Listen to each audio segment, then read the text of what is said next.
Graça e paz à família aqui presente, graça e paz aos irmãos aqui pela gravação. Você que não conhece ainda o nosso canal no YouTube, Elson Jesus /MGV, tá bom? Se inscreva aí. Todos os dias nós estamos ao vivo, a partir das 19 horas, com uma reflexão, com uma mensagem em graça, tá bom? Então você que está acompanhando através de um outro canal, eu falo outro canal que tem o meu irmão Gustavo, que ele pega as nossas mensagens e ele tem um canal que ele divulga mensagens em graça. Então, se você estiver assistindo pelo canal do irmão Gustavo, esse é o nosso canal oficial, Elson Jesus /MGV. Se inscreva lá também no canal do irmão e dê uma força lá ao trabalho, tá bom? Vamos fazer a palavra correr, e esse é o tema. Conhecimento sem temor é insensatez. Conhecimento sem temor é insensatez, abençoado. Paulo disse que os judeus buscavam sinais, os gregos buscavam conhecimento, a ciência. Aí ele disse: nós somos salvos pela loucura da pregação. A pregação do Evangelho, principalmente dentro do nosso contexto, onde a religião impera com seus dogmas, se tornou definitivamente uma loucura. Porque quando você chega para as pessoas falar de Cristo, falar de Deus, mas não citar práticas da religião, eles dizem assim: vocês estão loucos.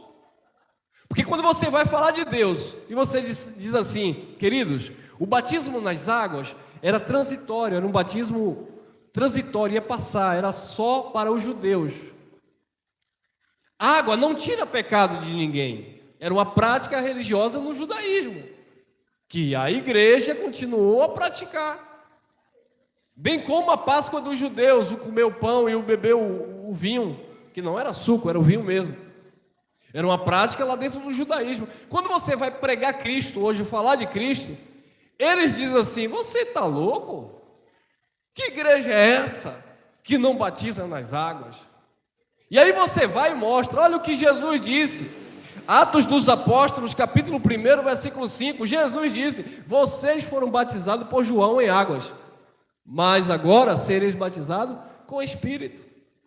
A igreja não está necessitada, sabe, de ser lavada na carne, porque a água lava a carne, limpa a carne, o exterior. A igreja de Cristo, o povo de Deus, já foi lavado pelo Espírito de Deus. Então, quando nós falamos essas coisas, eles dizem assim: vocês são loucos. Paulo disse: nós somos salvos na mente, no entendimento, pela pregação, pela loucura da pregação. Mas os judeus buscam sinais, assim estão os religiosos. Senhor, opera um sinal na minha vida. Se tu é Deus na minha vida, cura não sei o quê. Se tu é Deus na minha vida, abre uma porta. Começa a buscar sinais. Ah, eu quero ver um sinal miraculoso, eu quero ver isso acontecer, eu preciso ver isso acontecer. Eu não preciso ver nada, eu só creio. Eu não preciso. Deus não tem que provar para você, ô abençoado, que Ele é Deus. Diz o cético no seu coração, o ateu: não há Deus. Sensatos? Deus não tem. Ah, porque cientificamente não existe comprovação de que problema de cientificamente. Eu não preciso de algo para dizer que Deus existe, porque o próprio colocou em nós esta capacidade de crermos nele.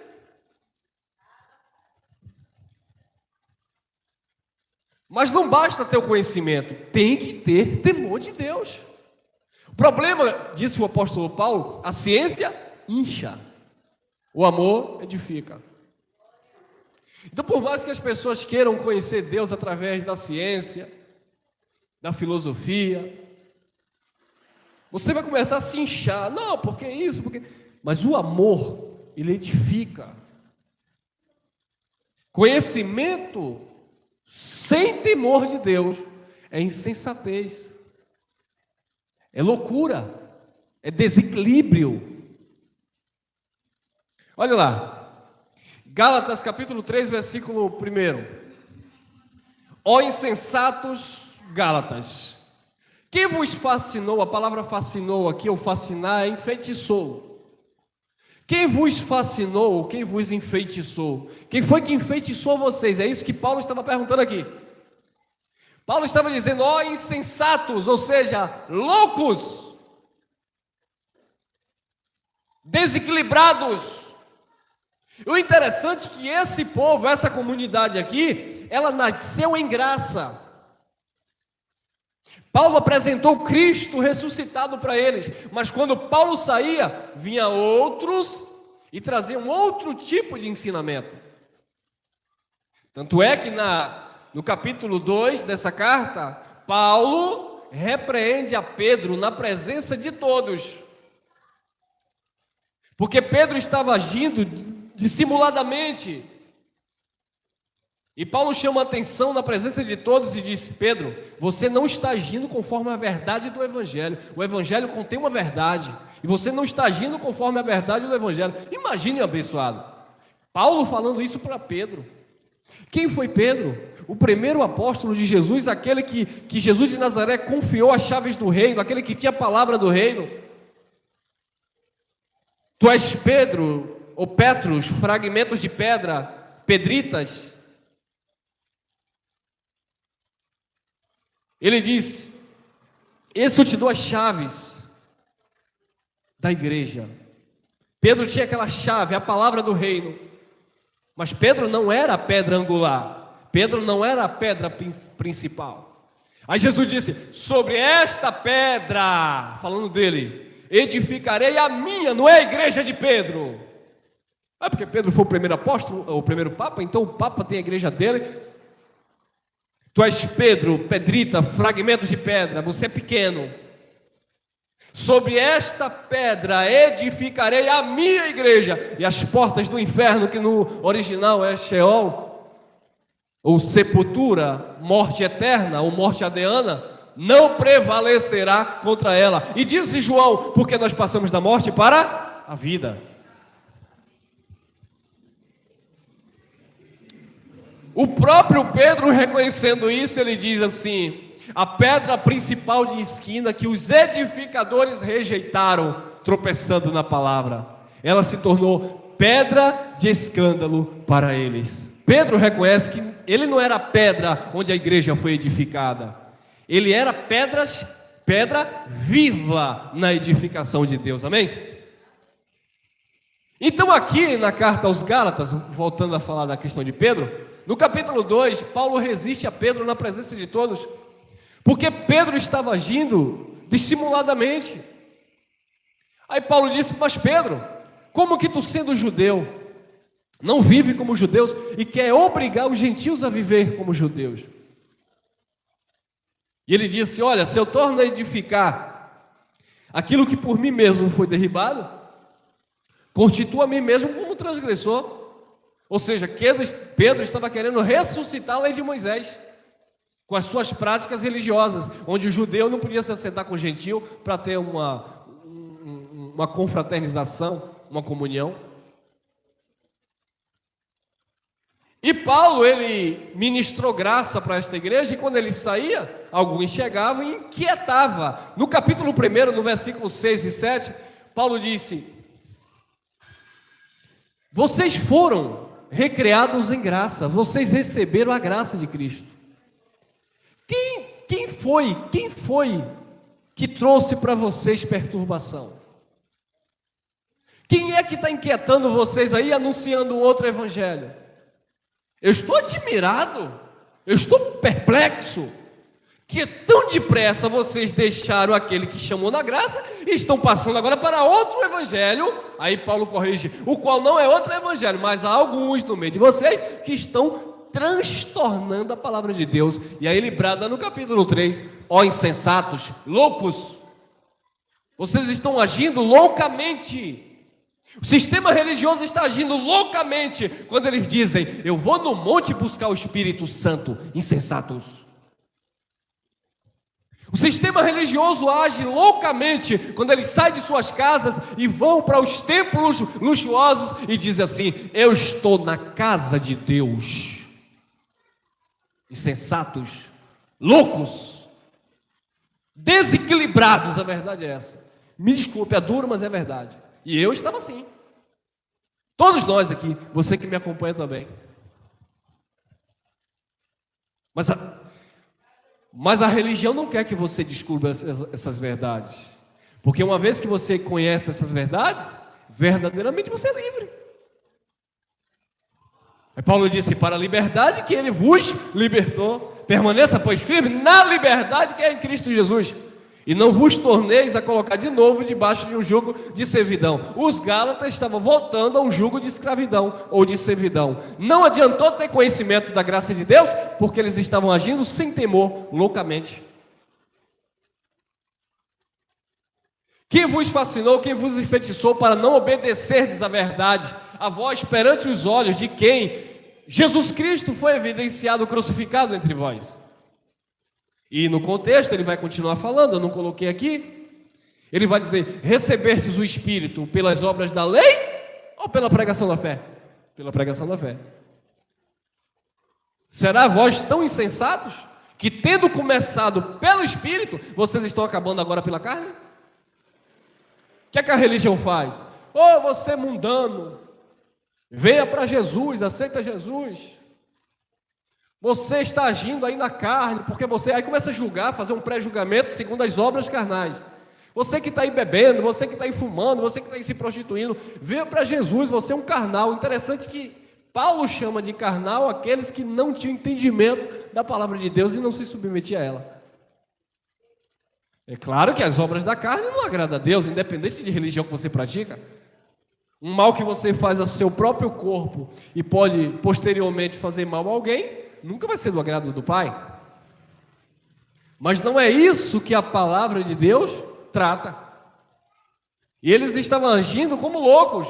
Paulo disse: vocês começaram pelo Espírito, vocês agora estão acabando na carne. O que é acabando na carne dentro de um contexto bíblico? Eu não estou falando você agir de uma forma carnal, humanamente falando.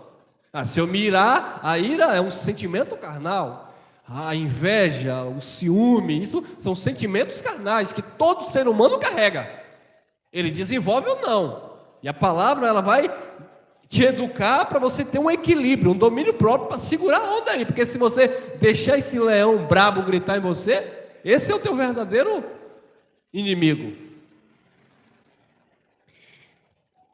Mas quando Paulo fala de obras da carne dentro da Bíblia, Paulo está falando das pessoas tentarem se aproximar de Deus agindo por meio das práticas religiosas. Eu vou sacrificar. Deus não quer sacrifício. Deus quer obediência à sua palavra, temor a Ele. Não, mas porque eu estou em falta com Deus, então se eu me esforçar aqui para eu, quem sabe, dar uma oferta, um dízimo, quem sabe eu vou fazer alguma coisa aqui, eu vou fazer algo assim que vai chamar a atenção de Deus. Deus não é servido por mãos de homens como que necessitando de alguma coisa, porque Ele fez os céus e a terra e todas as coisas. Quem precisa de coisas somos nós. Deus acrescenta coisas em nossas vidas. Ele já dizia para os discípulos lá: busque em primeiro lugar o reino e a sua justiça, que as demais coisas serão acrescentadas na sua vida. As pessoas estão olhando para Deus por meio da religião, achando que Deus é um homem que gosta de barganha, que gosta de presente. Quem não gosta de presente? Eu gosto de presente. Quem não gosta de receber presente? Todo mundo gosta. Mas Deus não é assim. Você não vai chamar a atenção de Deus porque você vai dar um presente, teoricamente, para Ele, que não é para Ele. A religião diga: traga para Deus, traga para sacrificar no altar. Aí Jesus ensinou: quer fazer para Deus? Compartilha o teu pão com o faminto, vista o nu, visita o preso. Quando você faz isso ao próximo, é a mim que você está fazendo. Agora olha se eles vão ensinar isso. Não vão, porque se ele ensinar isso às pessoas, as pessoas vão pegar os dízimos, transformar em cesta básica, e aí eles vão dizer: não. Dízimo é santo, é de Deus. Mas era de Deus na antiga aliança para alimentar os famintos. Havia o órfão estrangeiro e os sacerdotes levíticos, levítico, que não tinha herança sobre os demais ou as demais tribos. Então eles estavam agindo loucamente. Tinham deixado o temor de Deus mediante o conhecimento da palavra e estavam agora agindo na carne. É isso que o contexto vai dizer. Conhecimento, abençoado, sem temor de Deus, é insensatez, é loucura. Jó capítulo 1, versículo 1. Havia um homem na terra de Uz, cujo nome era Jó. Era este homem íntegro, reto e o quê? Temente a Deus e fazia o quê? Que é temente a Deus? Desvia do mal, abençoado. A pessoa que teme a Deus, ele vai se desviar da aparência do mal. Ele não vai querer encarar. Ele é temente a Deus. Não, porque eu temo a Deus, eu vou me desviar disso. Eu sei que isso não agrada a Deus, isso é mal para a minha vida, é mal para a minha família, é mal para a minha saúde. Ele vai se desviar do mal. Ser temente a Deus, você vai enfiar sua cara no cigarro, destruir seu pulmão, enfiar sua cara na cachaça, acabar com o seu... É o que mesmo? O fígado, é? Ou é o rim? É acabar com tudo, né? Dá logo a cirrose. Abençoado. Irmão, então, Jó era temente a Deus e se desviava do mal.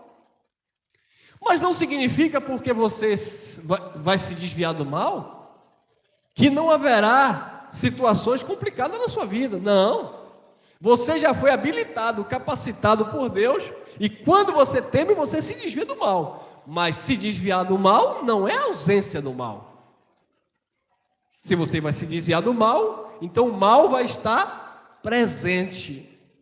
E Jó foi um homem que enfrentou muita diversidade em sua vida, muitas tentações, muitas provações. E a história de Jó, ela é bem interessante, que mostra as perdas de Jó, as lutas que Jó teve, a ponto de a própria esposa dizer: amaldiçoa teu Deus e morre. Mas ele temia Deus. E disse o Senhor a Satanás, lembrando sempre, amado, que toda vez que aparece Satanás aqui, é um adjetivo, tá? É algo que se opõe, é um opositor, é um adversário. E disse o Senhor a Satanás, aquilo que iria se opor a Jó. Agora quando você lê, olha que interessante, quando você lê a narrativa do livro de Jó, Satanás ganha forma. Não é uma criatura, uma coisa que veio perturbar Jó. Disse o Senhor a Satanás, observaste tu, meu servo Jó? Porque ninguém há na terra semelhante a ele, homem íntegro e reto e o quê? Temente a Deus e que se desvia do mal. O próprio Deus deu testemunho de Jó. E quando você lê a narrativa de Jó, você vai ver o que é Satanás na vida de Jó. Fogo caiu do céu. E quem mandou fogo do céu? O texto está lá, Deus. E agora, irmão, como explicar isso? Fogo de Deus caiu do céu, não é isso que está no texto lá? Você vai ler lá, você vai ver. Fogo de Deus caiu do céu. E agora? Quem estava se opondo a Jó? Quando o fogo de Deus caiu do céu? O próprio Deus. E por que Deus fez isso? Porque Deus queria mostrar para aquela sociedade que, independente das circunstâncias da vida de Jó, Jó se mantinha temente a Deus.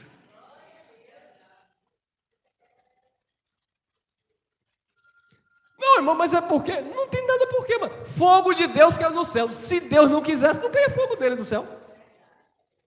Deus liberou os amalequitas para entrar, queimar a seara de Jó, levar os gados, as ovelhas de Jó. Jó, que era muito rico, que era muito próspero, ficou na falência. Quem fez aquilo? Quem soprou? Deus. Aquilo... sinônimo ou um adjetivo de Satanás, aquilo que iria se opor a Jó, aquilo que seria contra a Jó. Os 3 melhores amigos de Jó, amigo que sentava com Jó, tomava aquele chazinho da tarde, chegou na cara de Jó e disse assim: Jó, tu sabe por que tu está assim, né?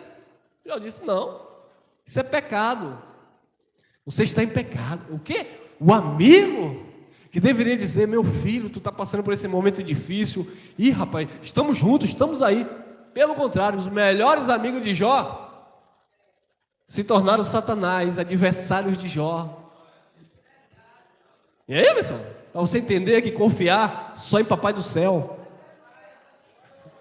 só nele, que os melhores amigos de Jó se rebelaram contra Jó e acusaram: isso é pecado incubado.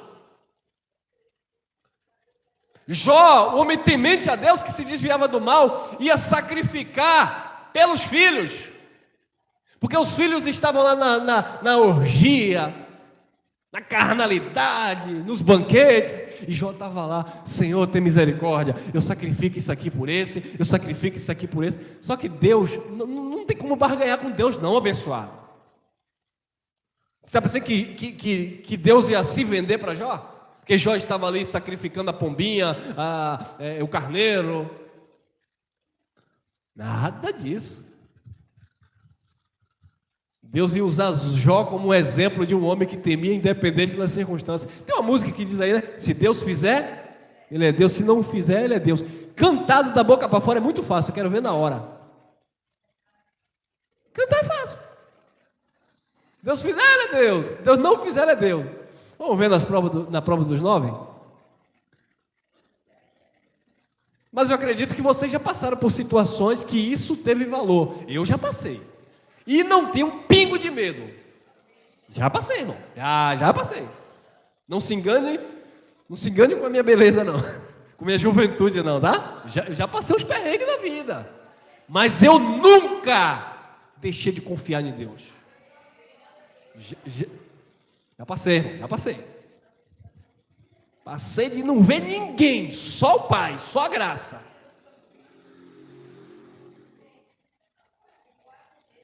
Deus estava mostrando que Jó era temente, independente do que acontecesse na vida dele. Por último, os filhos morreram. A casa amarela, né? A casa amarela de Jó caiu e acabou com os filhos. Jó perdeu riqueza, Jó perdeu saúde, Jó teve lepra. A companhia de Jó era um caco de telha para coçar as pálpebras dos olhos e tanger as moscas.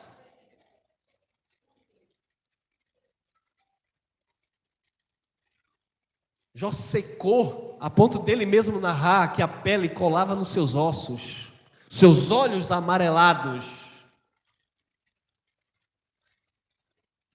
cheirava mal. A parceira dele, aquela que era não aguentou, meu irmão. E não adianta nem falar mal dela, porque se coloca no lugar daquela abençoada. A mulher não ia aguentar, rapaz. O camarada ali bem forte, de repente o camarada caiu de vez, perdeu tudo. A mulher entrou em desespero. Sabe de onde, Jó? Amaldiçoa esse teu Deus e morre. Abre mão da tua fé. Porque ela sabia que Jó não desviava o foco de Deus. Jó continuava temendo a Deus. Agora, se você me pergunta, eu até gravei uma mensagem, já está aí no canal há algum tempo atrás. Se você pergunta: mas irmão Elcio, por que é que Deus fez isso com Jó? Por que Deus permitiu tudo isso? Por que Deus soprou isso contra Jó?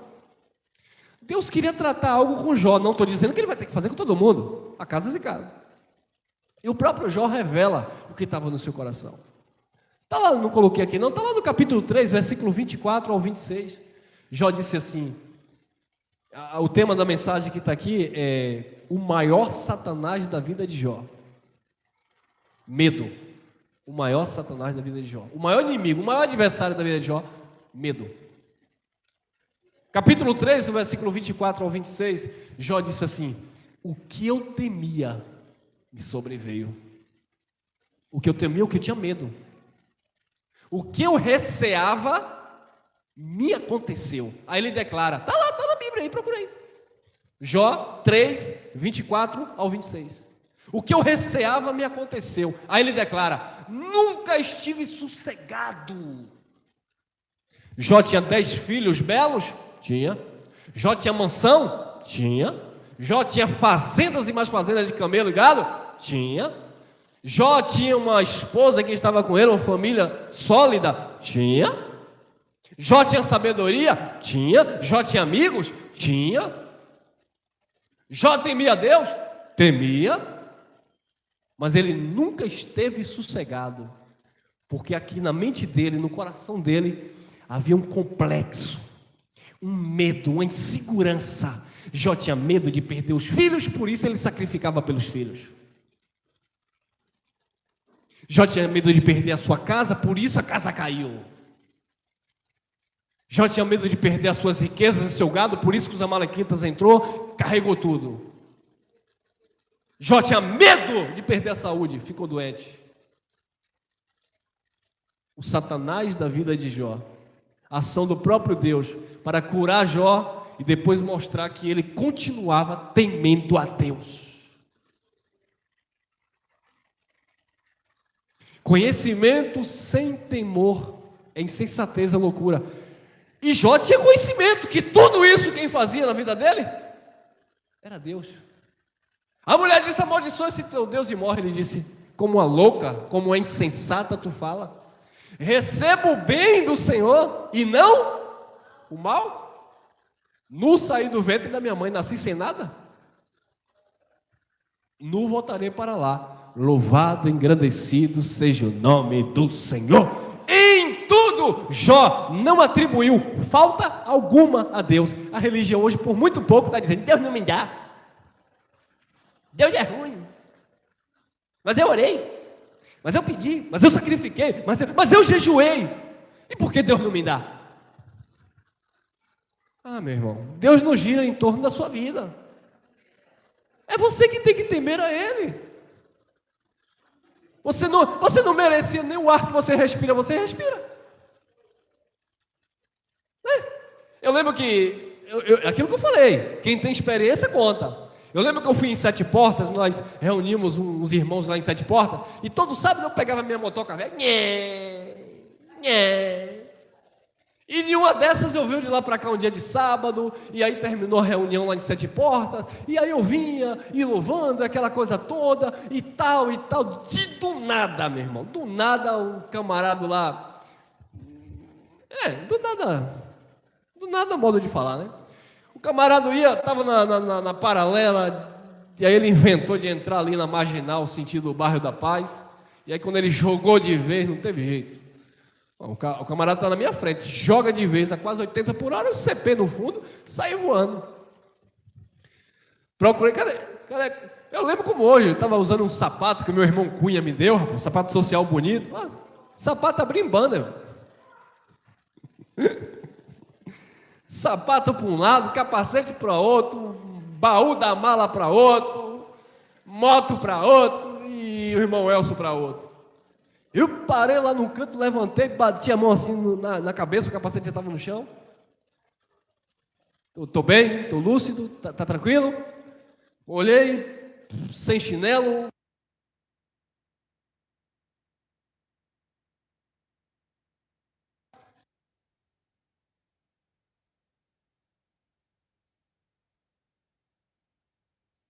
Culto racional que eu prestei a Deus naquele momento. Porque Deus, eu estava fazendo a obra. Quando eu fui contar isso para um legalista, ele disse: irmão, o diabo está furioso com o irmão, porque o irmão está fazendo a obra. A moto deu PT, ele quer fazer o quê? Né? Perdeu a moto. Ainda bem que o rapaz foi consciente, ele viu que ele errou. A seguradora do carro dele cobriu, me pagaram a minha moto, eu fui e comprei outra. Então, mas eu agradeci a Deus ali, obrigado. Mas tem gente, porque Deus viu que eu estava fazendo a obra, e isso aconteceu comigo, né? Lembra do filho pródigo? O filho pródigo foi e gastou tudo, aí voltou. E o que estava em casa servindo ao pai, o que foi que ele falou? Porque há tanto tempo eu estou aqui contigo, servindo ao Senhor no teu campo, e o Senhor não me dá nem um cabrito para comer com meus amigos. Agora vê esse aí que gastou tudo com as meretrizes, e o Senhor está dando presente e fazendo festa.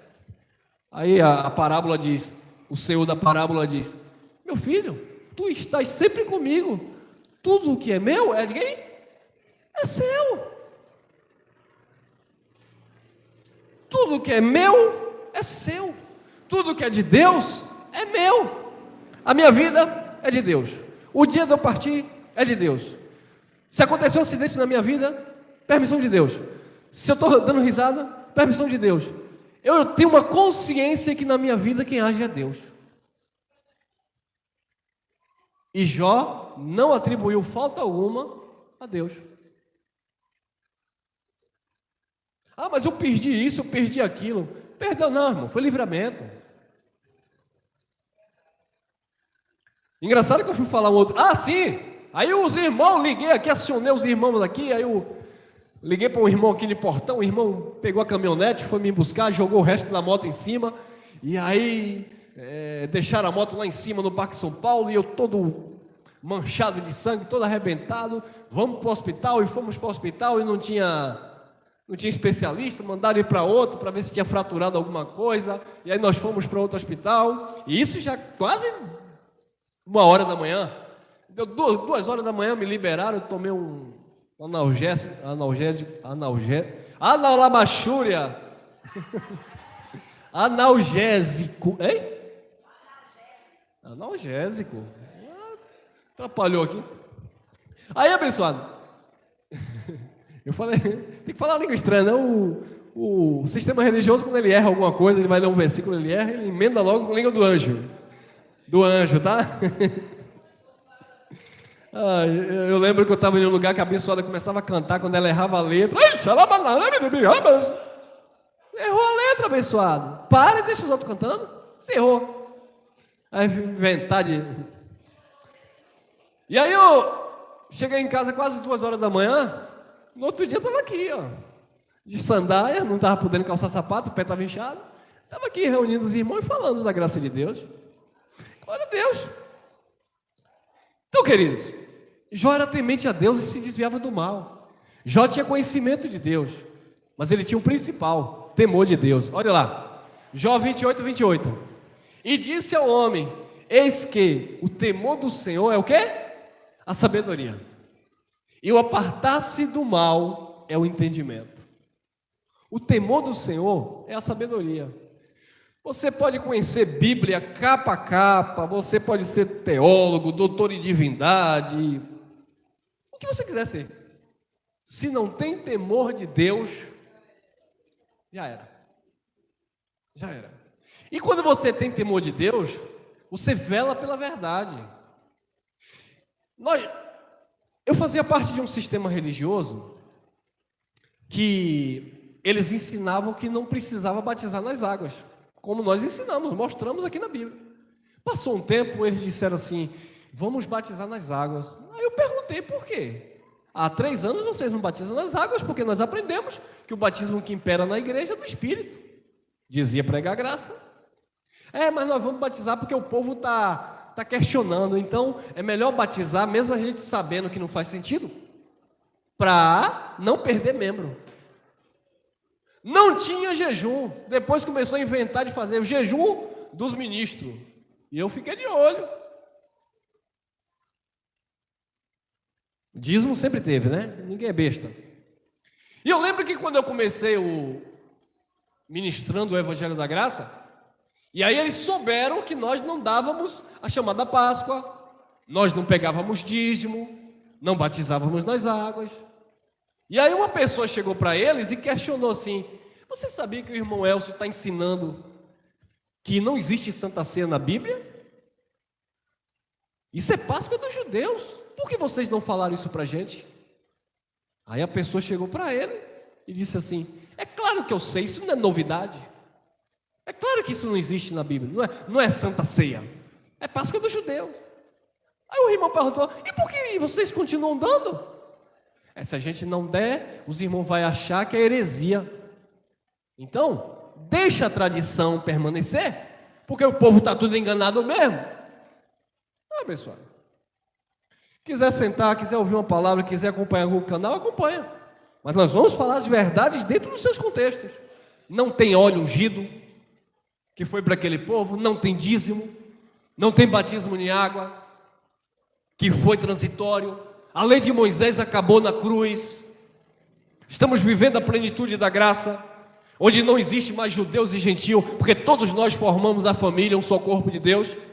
Não existe pastor presidente mandando na igreja, porque o dono da igreja é Cristo.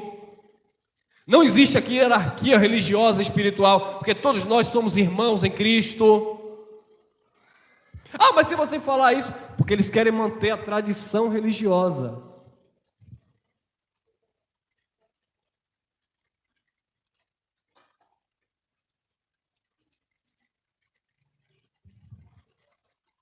E disse ao homem, eis que o temor do Senhor é a sabedoria, e o apartar-se do mal é o entendimento.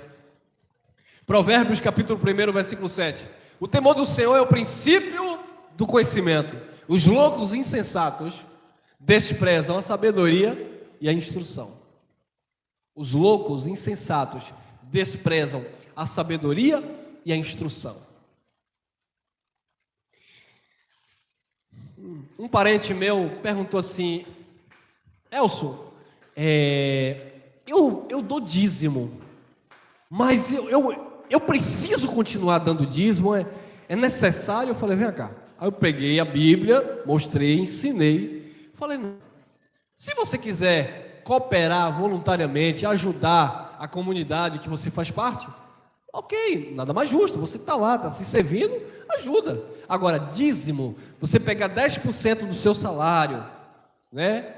Você, sabe, ou uma oferta especial, que eles gostam de falar sobre isso, né? Uma oferta especial, traga um salário, traga o dinheiro do teu aluguel, BBB. Eu ensinei para essa pessoa. Ah, tá. Colocou em prática? Não. Por causa do peso da tradição. A mente cauterizada. Pensa que vai estar em pecado se não fizer isso que a religião manda fazer. Então tudo que o homem manda fazer, em nome de Deus, eles estão fazendo. E é por isso que você vê tanta desgraça no meio religioso. Pastora que mata pastor, mulher que mata marido, e homem que abusa de mulheres, tudo em nome de Deus. Porque as pessoas confiam as suas vidas a essas pessoas. Perdem o temor de Deus, desprezam a sabedoria e a instrução de Deus e seguem as filosofias dos homens. Provérbios 14, 27, olha lá. O temor do Senhor é a fonte de quê? Da vida, para evitar os laços da morte. O temor do Senhor é a fonte da vida para evitar os laços da morte. Quando você teme a Deus, amado, você escapa de muita situação de morte. Morte em todos os aspectos, tá bom? Problemas na vida. Você teme a Deus, você não vai meter a cara em qualquer lugar. Você vai analisar, você vai, peraí, não é assim não. Isso aqui pode ser prejudicial à minha vida. Eu não vou arriscar minha vida aqui. Isso aqui vai ser ruim. O temor de Deus gera isso, essa consciência em você. 15:33, Provérbios.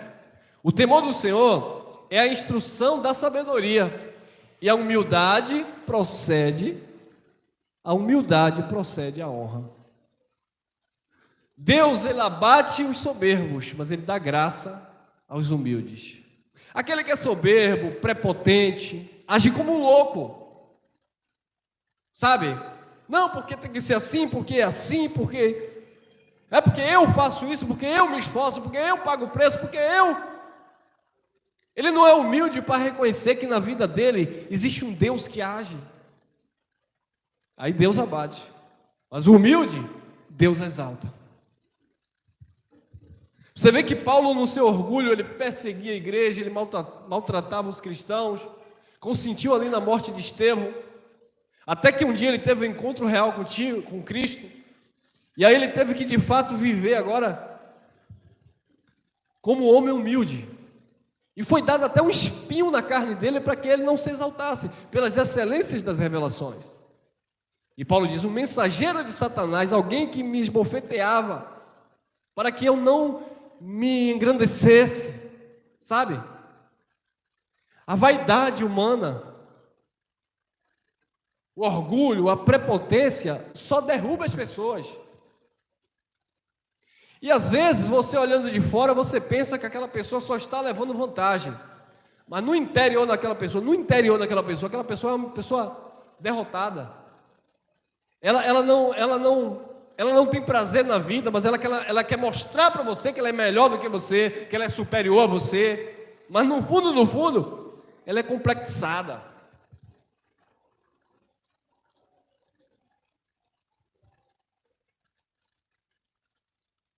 Vinte e 14 Provérbios.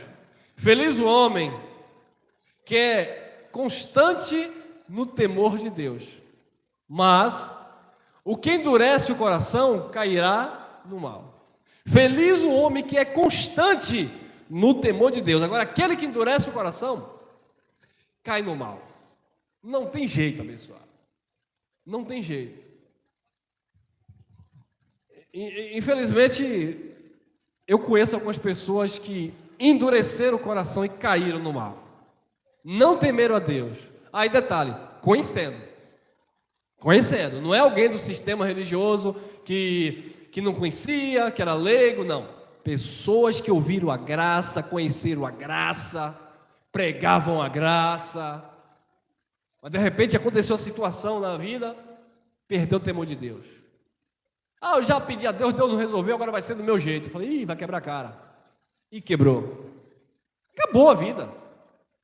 Tem nome de quem vive, mas é como se estivesse morto. Você olha nos olhos, vê a lacuna, o buraco, a tristeza, a angústia. Todo mundo é ruim, todo mundo para esse tipo de gente, todo mundo é que é errado, e ele que é o certo. Por quê? Porque perdeu o temor de Deus, endureceu o coração, caiu no mal. E disse para mim, vou fazer do meu jeito. Eu falei, prazer, se vire. Não tem como conseguir. Salmos capítulo 2, versículo 11. Servi ao Senhor com quê? Com temor, e alegrai-vos nele com tremor. Parece um versículo simples, né? Mas carregado de poder de Deus. Servi ao Senhor com temor, e alegrai-vos nele com tremor. Abacuque disse ainda que a figueira não floresça, que não haja fruto na videira, que falte o gado dos currais. Todavia eu me alegrarei no Senhor, esperarei no Deus da minha salvação. Temor de Deus, confiar em Deus. Enquanto a religião começa a procurar bode expiatório, está acontecendo isso na sua vida, é porque o inimigo, é porque isso. Enquanto a religião está procurando bode expiatório, você está consciente, tudo na minha vida tem a mão de Deus. Isso é temor e tremor diante de Deus. Olha aí, abençoado, Malaquias capítulo 3, capítulo 1, versículo 6. 3:10 é por causa do sistema, né? Vamos parar de enrolar aqui e vamos falar da palavra de Deus. Malaquias 3:10. Eles falam assim, né? Vamos ao que interessa, Malaquias 3:10. Eles gostam. Malaquias capítulo 1, versículo 6. É interessante que para falar de Malaquias 3:10 tem que passar por aqui, né, irmão? Olha o contexto. E olha quem era que estava roubando a Deus lá em Malaquias 3:10, que ele disse que é a igreja. Eram os sacerdotes que estavam negligenciando o Senhor. E aí Deus disse, o filho honra o pai, o servo o seu senhor. Se eu sou pai, onde está a minha honra? E se sou o Senhor, onde está o temor para comigo, diz o Senhor. Ele estava perguntando aqui aos sacerdotes. Os sacerdotes deixaram de sacrificar o animal puro, né? Deixaram de sacrificar o animal perfeito e começaram a sacrificar o manco, o cego, o aleijado, e recolhia os bons para ele. Segundo a história, diz que eles guardavam, né, nas suas propriedades para reproduzir os melhores e ficavam. E o doente ele sacrificava para Deus. Aí Deus disse, vocês estão desprezando o altar, sacrificando um animal imundo, impuro? Apresenta aí ao seu governador, ao seu príncipe aí, para ver se ele vai ter prazer nessa oferta. E eu que vou ter? Não. E aí Deus chama a atenção dos sacerdotes, que lá no capítulo 13 ele vai dizer, com maldição sois amaldiçoados, vós que me roubais no dízimo e nas ofertas. Falando dos sacerdotes, que eles estavam agindo loucamente, insensatos, loucos, desprezando o temor de Deus. Cadê o temor para comigo? Perguntou o Senhor. Atos dos Apóstolos, capítulo 10, versículo 1. Morava em Cesareia um homem de nome Cornélio, centurião da corte chamada italiana. Então esse homem morava em Cesareia. Olha lá, 10:2. Ele era o quê? Piedoso e temente a Deus com toda a sua casa, e que fazia muitas esmolas ao povo, e de contínuo orava a Deus. Esse homem era um cidadão romano, e ele era um homem piedoso. Ele não tinha uma religião. Ele não era evangélico, ele não era católico, tá? Ele não era espírita, ele não tinha uma religião. Ele era um homem que temia a Deus. E ele, por temer a Deus, ele também fazia obras, né, de caridade, ele dava esmolas ao povo, e de contínuo ele estava orando a Deus, se relacionando com Deus. Esse homem não ia na igreja evangélica, não ia no templo, esse homem não ia visitar o sacerdote Caifás, esse homem não dava dízimo, esse homem não levava cordeiro para ser sacrificado lá no templo, ele não era batizado nas águas por João, por Pedro, ele não andava com nenhum dos apóstolos, mas ele chamava a atenção de Deus. Por quê? Temente a Deus. O religioso, ele pensa que Deus olha para ele e se agrada dele porque ele é religioso. Não é isso que o fariseu falou? Eu dou dízimo de tudo que eu possuo, jejuo 2 vezes na semana, não sou como esse publicano miserável, pecador. Aí diz o texto que o publicano desceu justificado para casa, o fariseu não. O religioso? Não.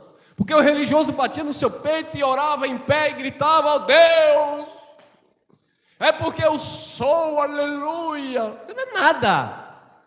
Não é porque eu estou na igreja há 30 anos e aquele pecador ali, se não aceitar Jesus, aí vem o apelo evangélico. Não existe apelo na Bíblia, abençoado. Ninguém apelou para esse homem servia a Deus, temia a Deus.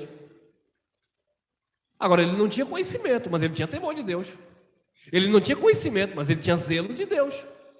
Por causa dessa atitude aqui, neste capítulo, Deus dá uma visão para Pedro, onde desce um lençol ataviado com animais nas pontas, e Jesus diz: "Mata e come".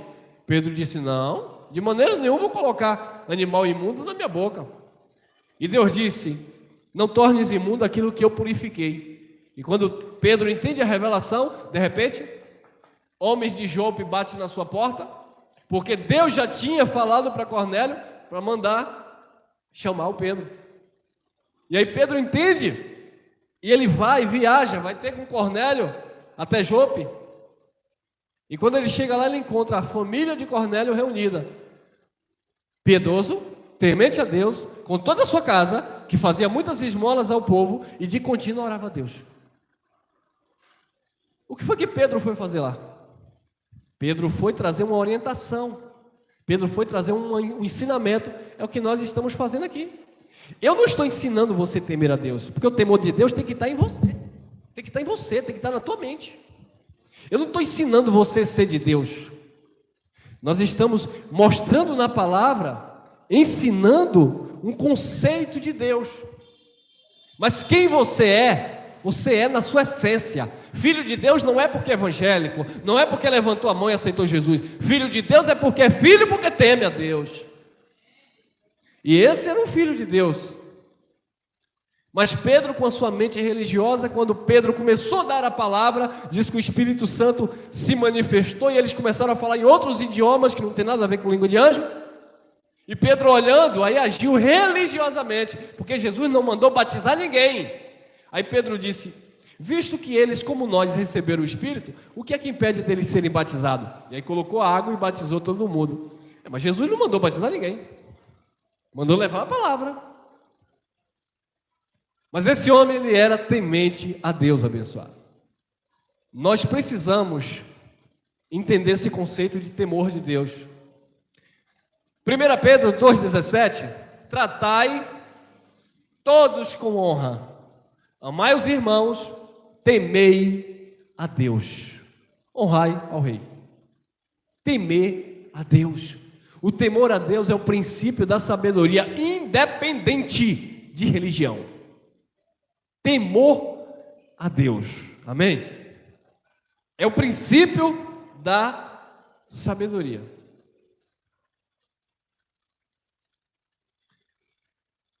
A graça de Deus, ela não te dá vazão para você viver a liberdade de Cristo, mas na licenciosidade da carne. Não combina. Por quê? Porque existe o temor de Deus em você. Muitas pessoas eu tenho visto na caminhada desta palavra, desta mensagem, que pelo fato de se sentirem livres em Deus, aí começa a viver uma vida totalmente muito pior do que no sistema religioso. Porque no sistema religioso tinha medo do diabo, tinha medo de Deus, tinha medo disso, tinha medo daquilo. Aí chegou na graça, descobriu que não existe um diabo como um ser espiritual te perturbando.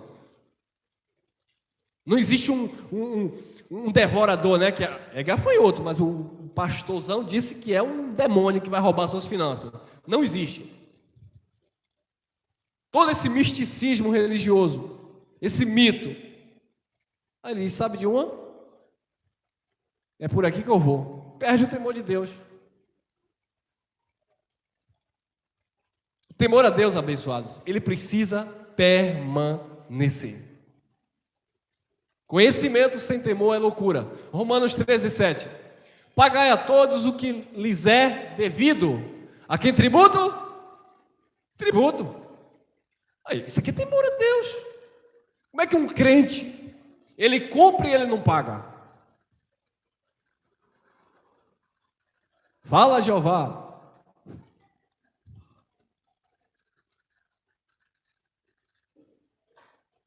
Ou da onde João sem braço esqueceu, né?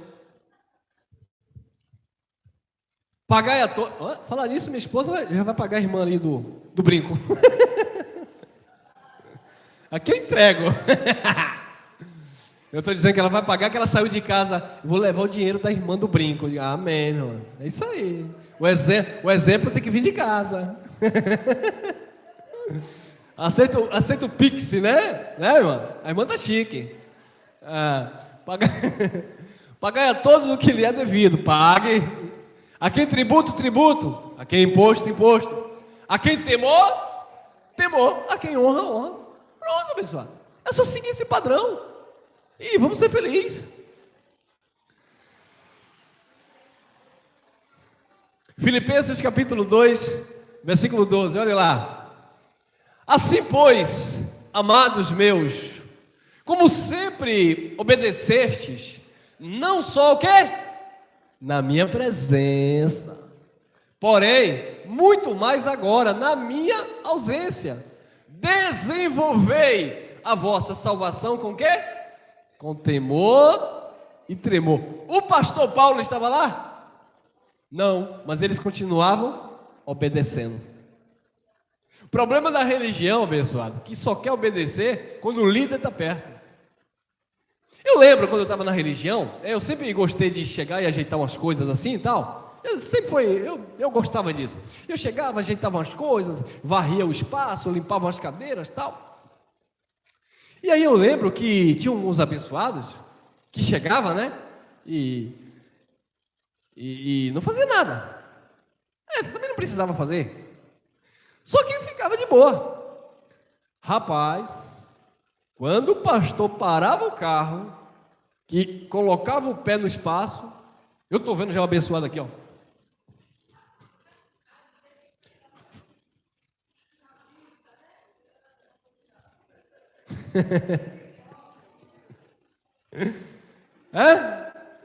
Até chutava a cadeira para sair do lugar para depois dizer que foi ele que jogou. Para que isso? Aí eu via isso direto, pessoal. Digo, mas rapaz, porque o pastor não estava presente, ninguém. Então, mesma coisa é a questão da conduta de vida. O pastor não está aqui. Aqui eu posso aprontar, não sei o quê. Mas quando chega na igreja, chega a Aurélia. Santo.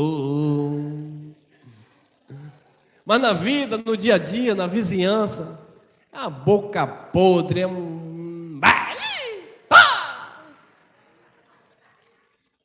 Olha o modelo, abençoado. Paulo não estava lá. Assim, pois, amados irmãos, amados, assim, pois, amados meus, como sempre obedecestes, não só na minha presença, porém muito mais agora, na minha ausência, desenvolvei a vossa salvação com temor e tremor. Não é porque Paulo estava lá que eles queriam se aparecer, é porque eles faziam por amor, temor e tremor. A religião nos ensinou a ser hipócrita, abençoado. Infelizmente, não estou generalizando, mas muitas pessoas, quando está no âmbito religioso, o pastor, o líder ali, é um comportamento. Saiu dali, meu irmão, se manifesta. Aí o verdadeiro daimon, o verdadeiro demônio em si mesmo, se manifesta. Aí eu não aguento não, eu falo mesmo. O camarada estava no sistema religioso com a mulher 40 anos. Veio para a graça, largou a mulher, pegou outra. Não tem como não falar. E por que no sistema não largava? Porque tinha medo.